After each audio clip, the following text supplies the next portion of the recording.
I think our main challenge is to find the self-confidence and to do things fast.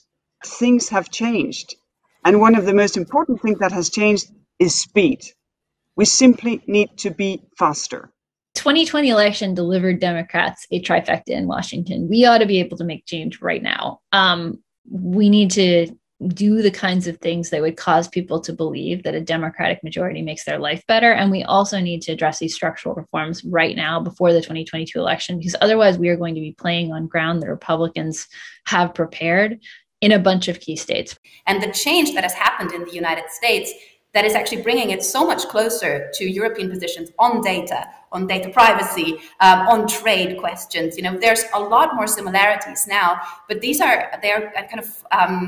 risk that they fall by the wayside in our own hesitance on what may come in 3.5 years, whether there is going to be a next Trump on the horizon.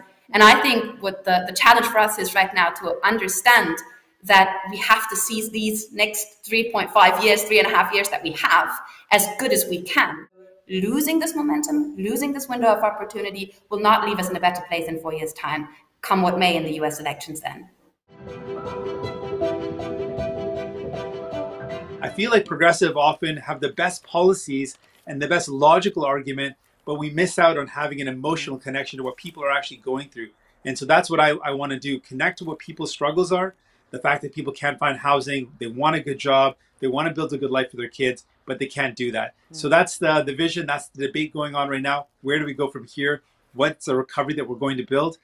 Also, we're seeing for so many people now pressures around their work-life balance, much more discussion and recognition of that than perhaps there was before. And again, that's opening up a debate and a discussion about some of those working rights issues, which perhaps a lot of people might not have felt really applied to them.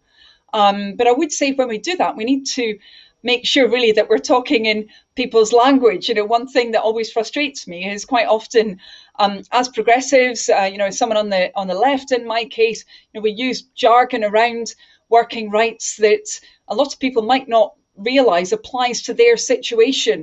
We can give answers to the smaller issues close to people's lives, like where do I live? How do my children get educated?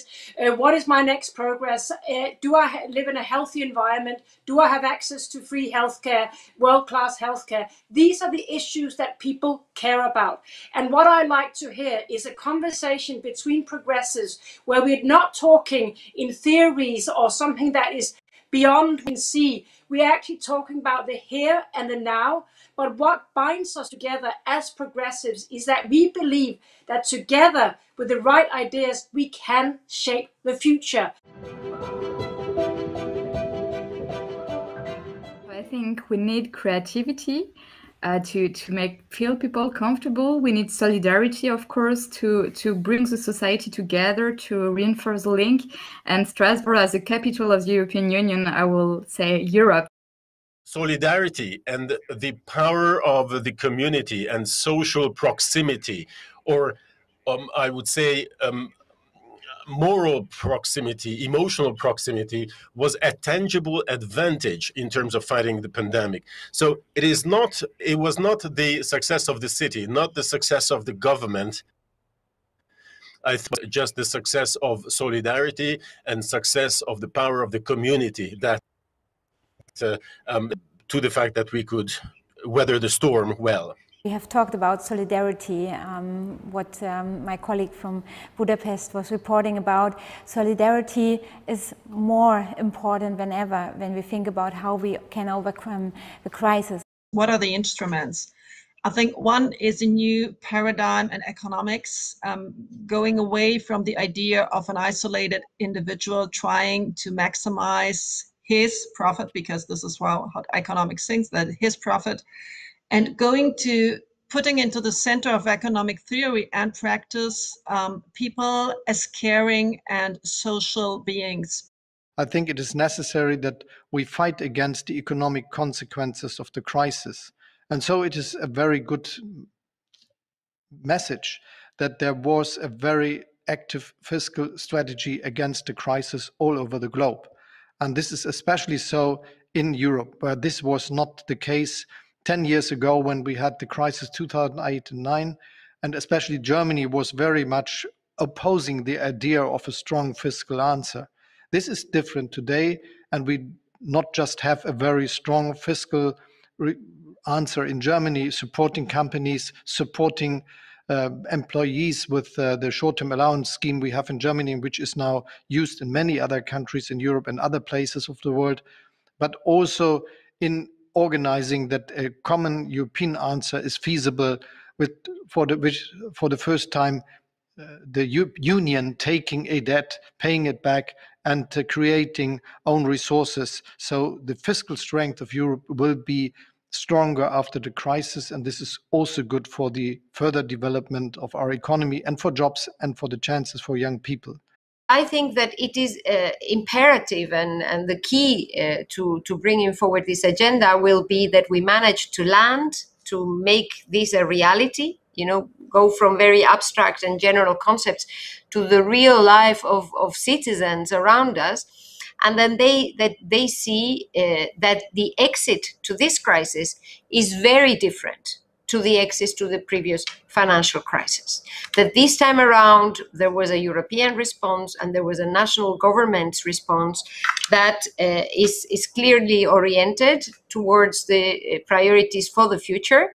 We have to show that democracy and that progressive values are the best way to support people, to create opportunities, to create futures. And that means, first of all, taking care of everyone in society, investing in the middle class and people working hard to join it, fighting climate change and creating a sense for everyone, including people in the natural resources industry, that there is a future for them, that there is a future for their community and their kids in innovation, in greener jobs, in new opportunities. It means empowering people to be less siloed and understand and connect with a broader range of diverse views. The story of the 20s, the story of the 21st century is going to be diversity and inclusion and learning from each other and hearing from each other and understanding different perspectives and integrating them into solutions we have. We know that when everyone thinks the same, you come up with the same kinds of solutions that don't work. When you bring around a range of thinkers, empower them to try and build a solution that is innovative and new, you get better outcomes. But if you're going to be open to difference, open to diversity, you have to feel safe, secure, and empowered as yourself.